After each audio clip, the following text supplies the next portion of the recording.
Welcome to the National Women's Fitness Academy podcast. We're here to talk about women's health, female hormones, body image, and all things health and fitness.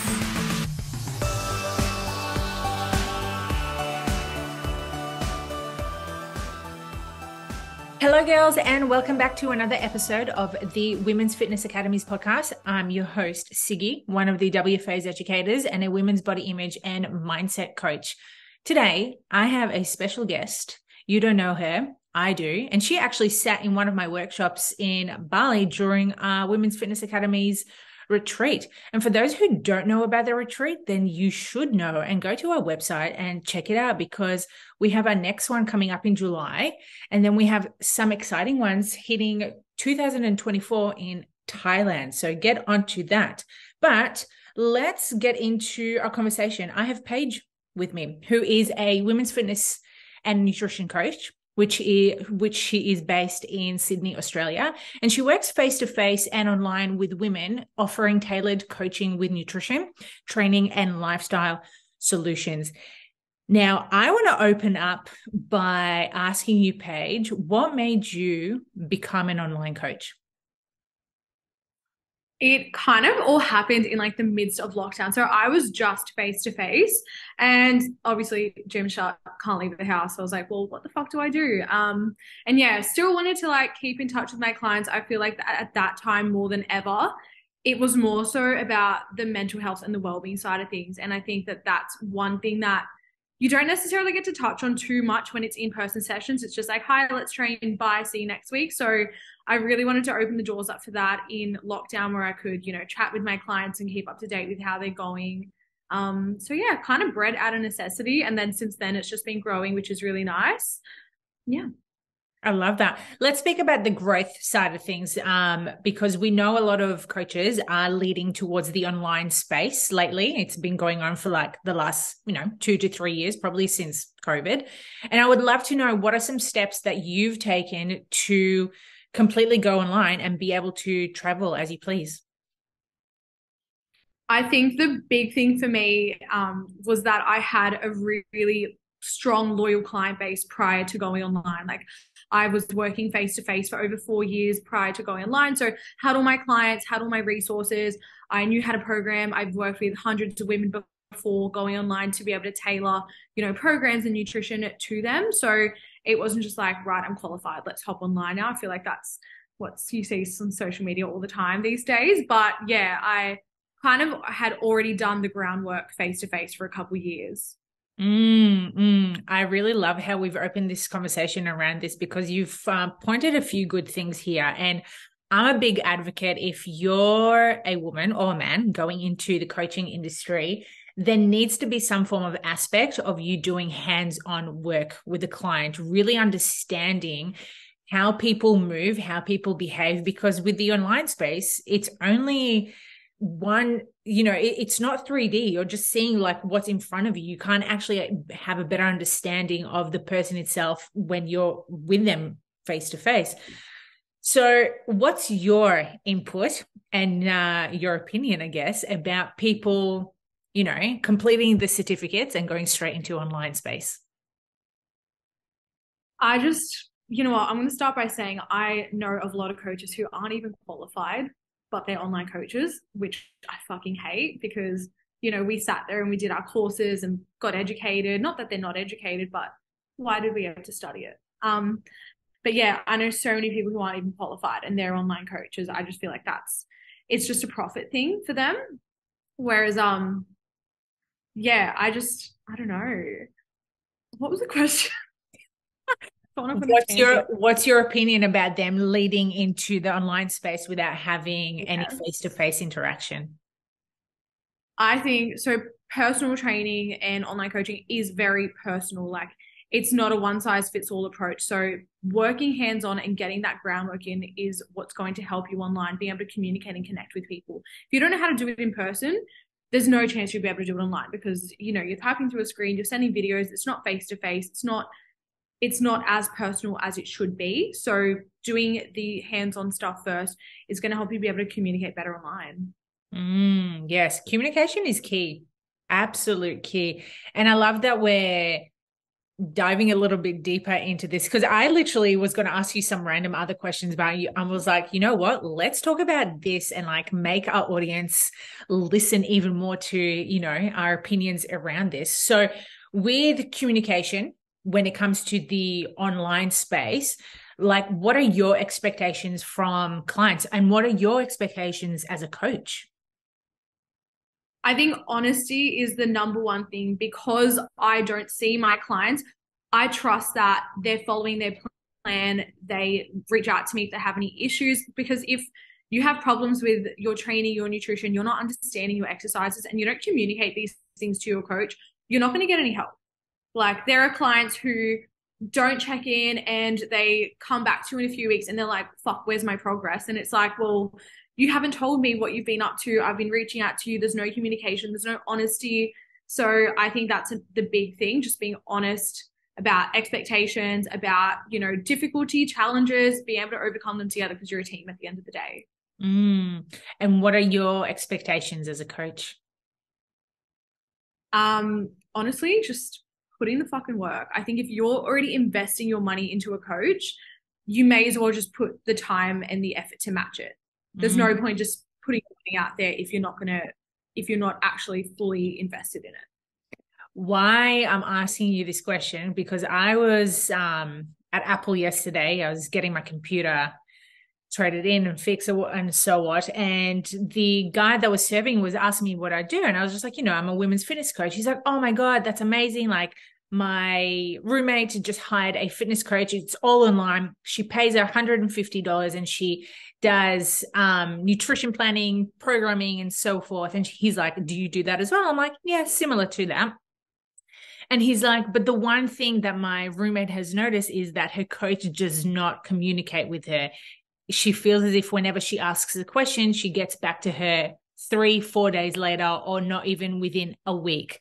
So why I'm intrigued to know your opinion about this, because everyone works differently as coaches. It's whether you have an ongoing support on a weekly basis or whether it's just like a one touch point during the week. And we mentioned already, communication is key. And if someone's investing in us, we should be investing as much into them. So back to me asking you the question, in terms of communication, what does that look like for you as you coaching your clients? I think it's really important to chat to them as often as they need. There are some clients who they need more validation, more support throughout the week. And that's, you match that approach. You chat to them as often as they need. There are some clients who want to be left on their own and just want to catch up and check in. So you kind of got to respect their boundaries too. But what I offer is, my clients have access to me Monday to Friday. They can message me at any time. I reply to them within the day, and then we check in every fortnight. So that way there is constant support around them and they're not left feeling estranged or wondering why I'm not helping, why I'm not around. You need to be able to be there for them. Yes, I respect that so much. And like one of my intake forms, I always point out to clients, like, what is your touch point in terms of communication? Like, are you someone who's independent, who can do the things on your own? Or do you want me to check in with you regularly? Or do you literally want me to fucking babysit you day after day just to make sure that, you're on the right track? And it seems like you're on the same page as me, is that, we give them the freedom to do whatever is needed. But if they're needing that extra support, we're like, here in your back fucking pocket. Yeah, for sure. Cool. What a fucking rant already. I love this. So good for us. Gotta get it all off our chest. 100%, babe. 100%. So I want to ask you, okay, so now we're on within the online space. What does that look like for you on social media? What's your intake on social media and the fitness industry?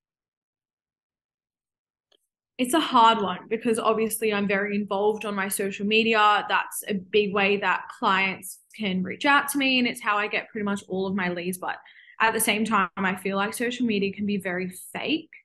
Like you see it firsthand. Like I know a lot of coaches who their stuff is all copy. They use ChatGPT, all that stuff just to film all their content, and they don't actually have original ideas and original thoughts. So it can be very tricky to kind of communicate to social media like what you're offering to people. I feel like a lot of it can be very ingenuine unless you are just just raw and authentic. I'm like, I jump on my stories in the morning, no makeup, or when I'm at the gym sweating and I'm dying, and I'm who I am. I don't put on a voice. I don't put on a laugh or a smile. Like, it's just who I am, really. And I feel like that's what draws clients in. They want to work with you not because you're the smartest or the most knowledgeable coach. It's because they can connect with you and they align and resonate with your values and who you are. I love that. Was there a space or a time where there was a little bit of self-doubt before you started all of this? Because I'm sure there would have been a stage where you were like, I really want to do what everyone else is doing and just show up authentically and like dance or talk or like, talk to the camera without makeup on.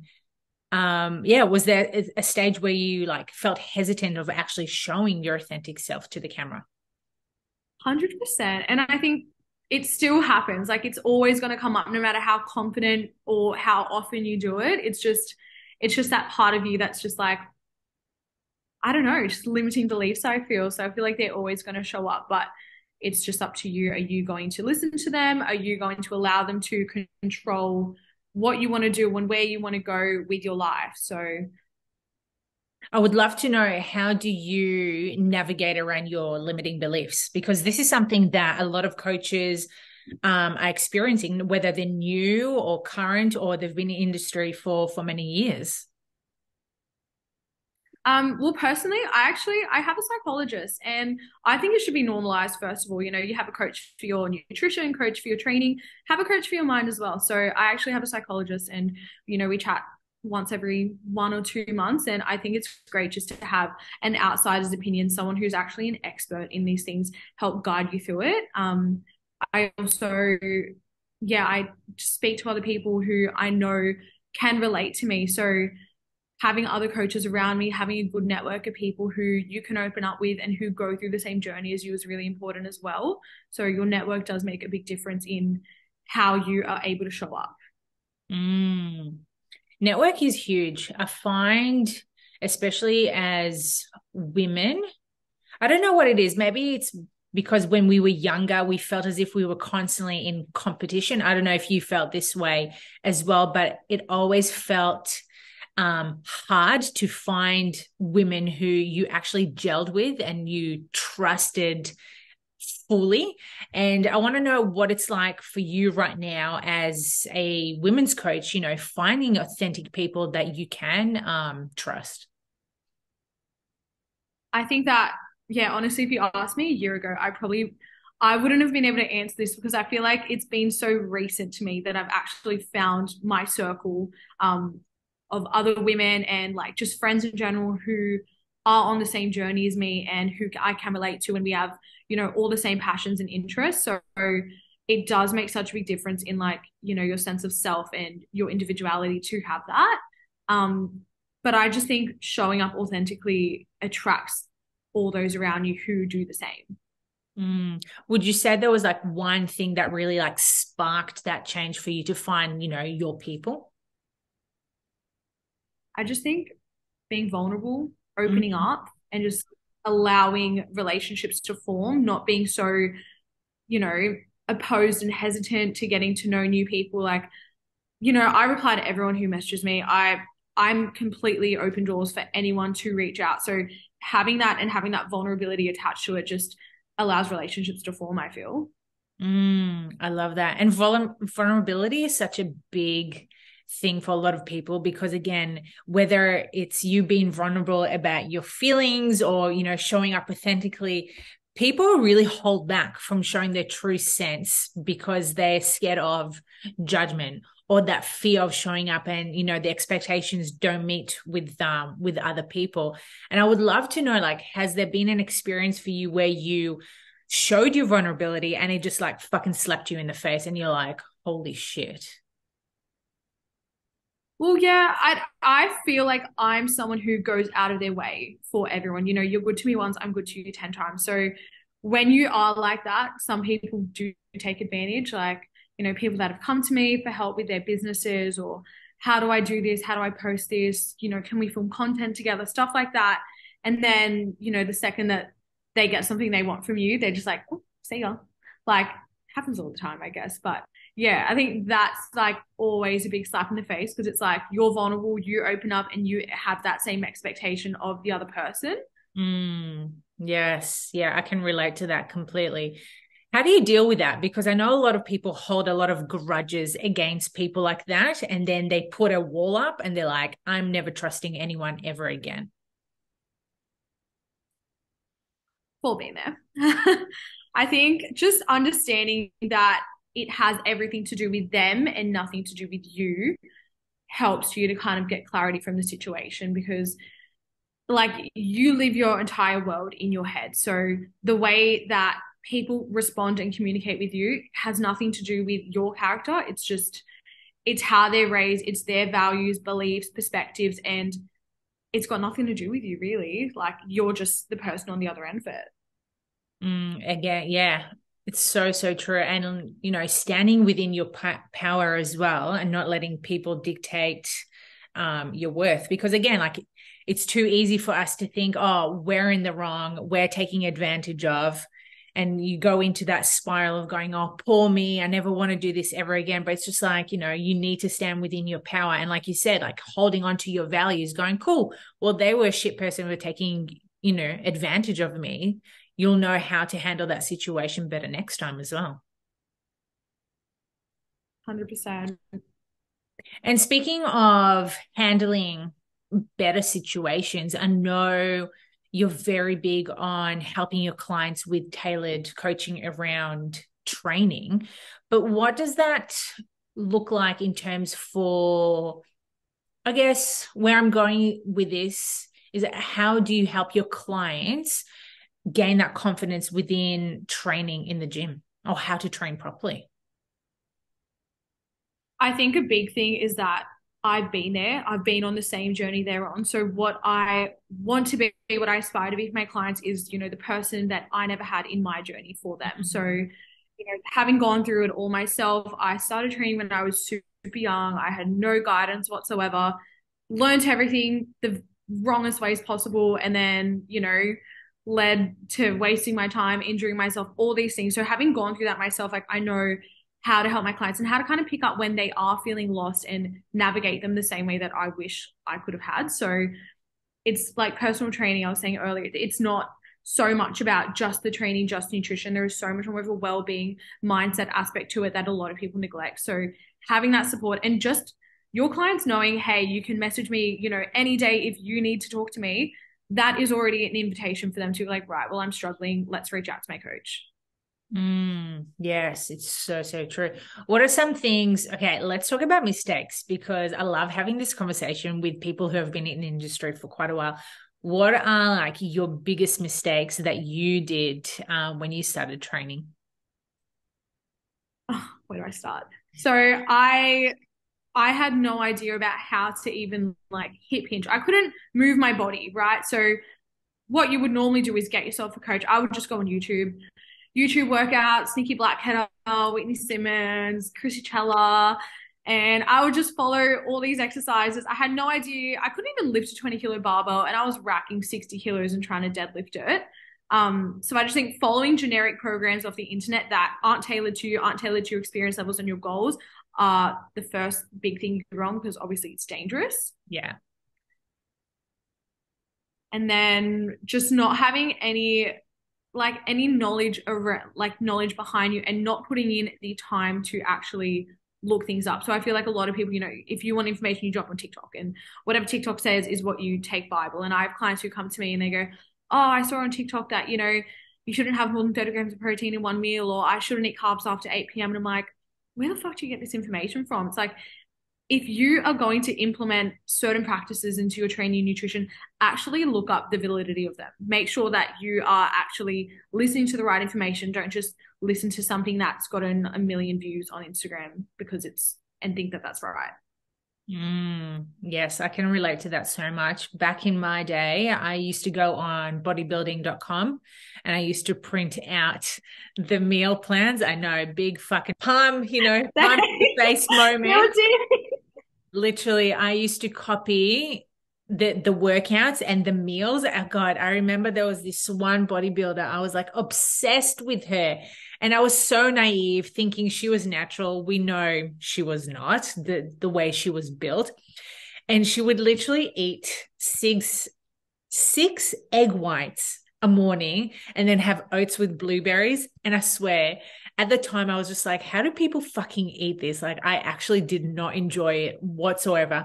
But I kept on doing it, thinking I was going to get the results that she had gotten. And so, like, little Siggy, so naive, not realizing that that was probably just one foundation of what it looked like on her bodybuilding season compared to me doing it for like 6 months to like a year and not getting any results from it. We've all been there. Bodybuilding.com, what a throwback. I used to literally go on like all these fitness influencers pages and like screenshot and save and write it down in my notes and go to the gym and just like copy it exactly. Had no idea how to do it, but I was like, barbell squats, cool, let's go. Yeah, it's quite frightening because like that's how I injured myself so quickly when I was younger, because I was just doing shit that just did not make any sense to me whatsoever. Again, like you mentioned, we were both just copying people's programs, yet doing stuff that wasn't tailored to us. So what are some things that you help your audience understand like why it is important to have a coach for the training side of things? Well, because there is no one size fits all approach, like, squats and deadlifts, for example, they're great exercises, but they're not for everyone. Not everyone has the goal of wanting to be a powerlifter or get super strong. Some people just want to build muscle or just want to build their glutes. So you don't have to squat, you don't have to deadlift, but I think the internet gives you the impression that you should or it's important. Other things,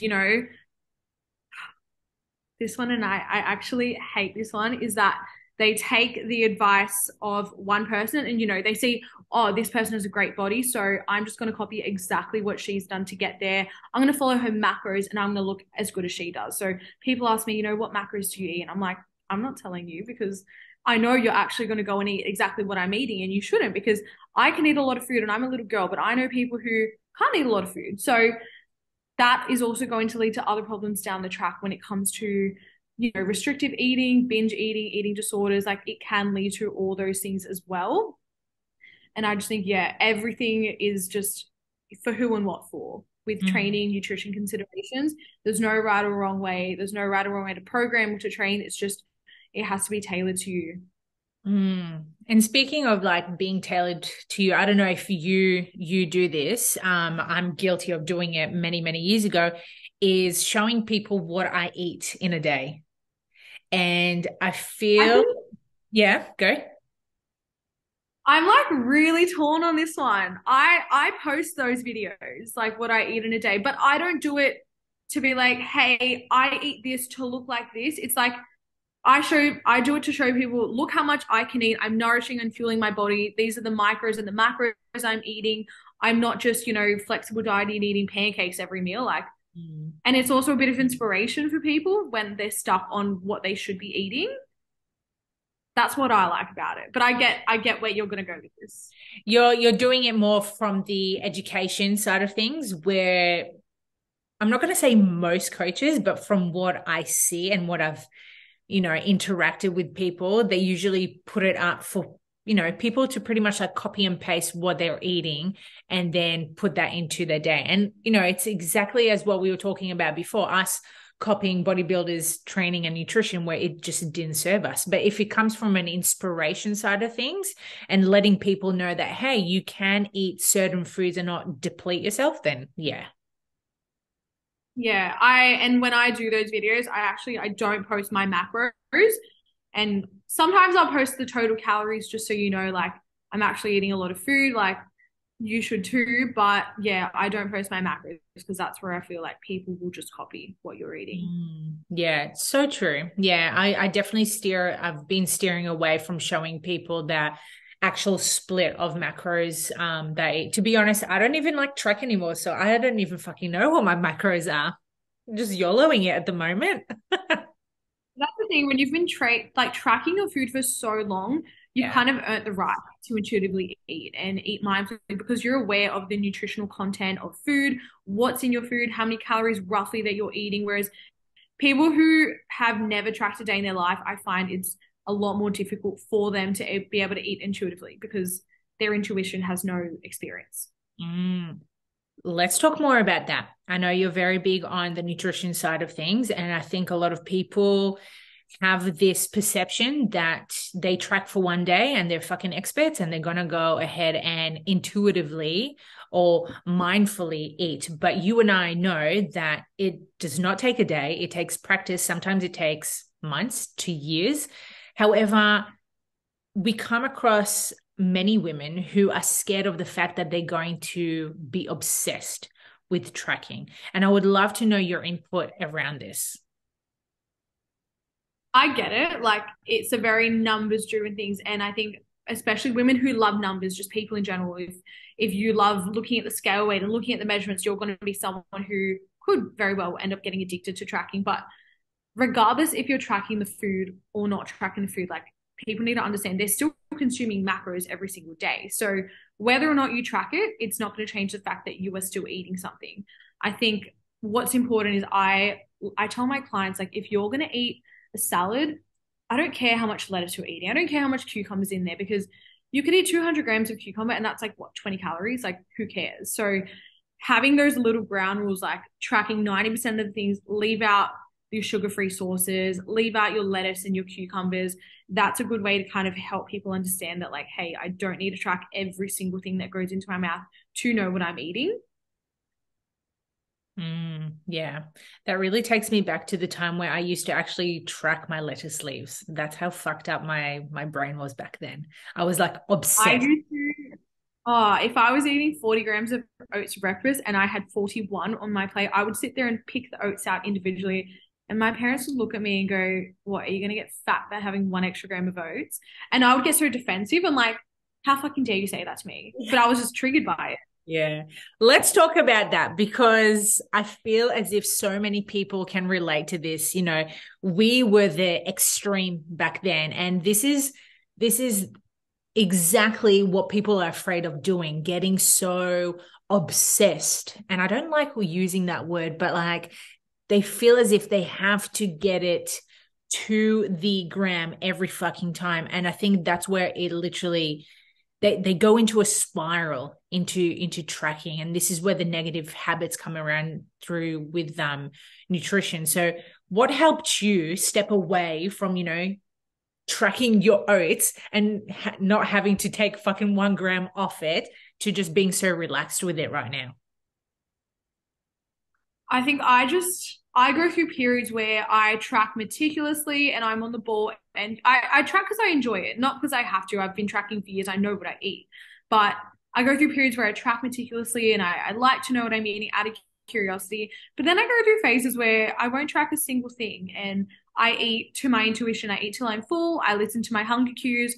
So having a balance of both is important. And for me, it's dependent on the goal at the time. And I think when I'm trying to really achieve a goal, you know, I want to be leaner in 12 weeks, or I want to gain this amount of muscle or weight in 6 months, that's when I'm very meticulous. But at the moment, and there are some other times in my life where I'm just like, I'm training for fun. I'm training because I enjoy it. I'm training for the routine. So these are the times where I'm a lot more relaxed with my goals. So I find I don't have to track as meticulously in those times. And balance is a huge one. Like right now you're away traveling. So I'm assuming that you're not tracking as consistently. I'm not tracking at all. I'm eating cookies every day. Whoopsies. Hey, you live once, but you know, we also want to make it a little bit clear to our listeners that you know, as you mentioned, it's having that balance between you tracking and having an off season of not tracking, and then being able to trust yourself that you are going to be able to eat the foods that you enjoy without overdoing it. Yeah. And look, I post a lot of the food I eat. I post a lot of the not so good food that I eat, like the cookies and the pancakes. And I get so many people messaging me like, how can you eat that and still look good? And I'm like, Dude, that was one cookie that I've eaten. You should have seen the rest of my day. I had egg whites and rice and chicken all day. That's why I can have a cookie. So for me, it's like you need to have that balance every single day. You have to earn the right to eat intuitively, of course, but also kind of have the discipline to exercise and know, okay, I shouldn't eat the cookie because I haven't focused on hitting my micronutrients that day. So I need to prioritize my micronutrients first. Mm. My brain is like ticking right now because it's so big in terms, like a lot of people are focused on hitting their macros, which we know are the main sources, the protein, carbs, and fats, though many people don't have the understanding of hitting their micros. And I would love to know, like, what are some ways that help you hit those macros as well?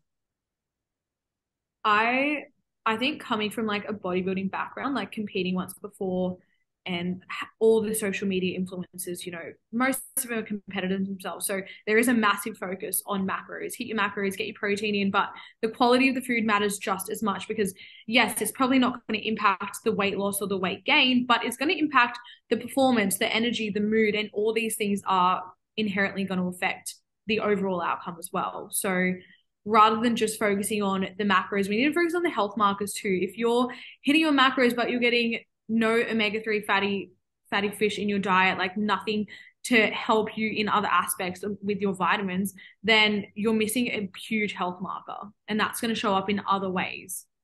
100%. What's one thing that you've noticed that made a change within hitting your micronutrients? I stopped taking multivitamins and supplements. I don't even take protein powder, and I try to get all my micros in through my food. I think that's the biggest thing for me because supplements are kind of the easy way out. And most people think, I'll just take my multivitamin and then I'll go about my day and eat whatever I want. And it's not the case because you're not getting the quality of the vitamin that you should be through your food. It's like people expecting it to be the magic pill to their problems. Yeah. Yeah.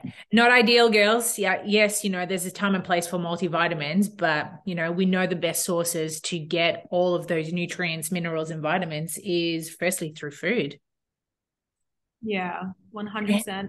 And rather than spending all your money on multivitamins, spend that money towards food and meal prepping because a lot of these girls that I like talk to, they don't want to go out and number one, they don't want to cook their food, which is completely fine. I don't want to cook my food either. I order my meals. But if you can't put your money towards ordering your meals and instead you're going to go and get takeout and then, try counteract that with getting vitamins, like you're spending more money to get a shitter outcome. You may as well just put that money that you're going to spend on all your supplements into getting food cooked for you or, finding another way to get your micronutrients in through your food. It's that perfect example of, you see many people going out on the weekends, they go for breakfast, lunch, and dinner and brunches on Sunday. And then, Monday comes and it's just like, oh, I just don't know why I feel like shit, or I just don't know why I'm not losing weight, whether, weight loss is a goal. It's just like, well, you have to have a little bit of a deeper look at your habits. And it's not until people actually are faced within their habits that they realize, oh, this is actually not serving me. Like, yes, it's fucking fun to go out and eat out with your friends, but it's actually slowing you down from hitting your goals.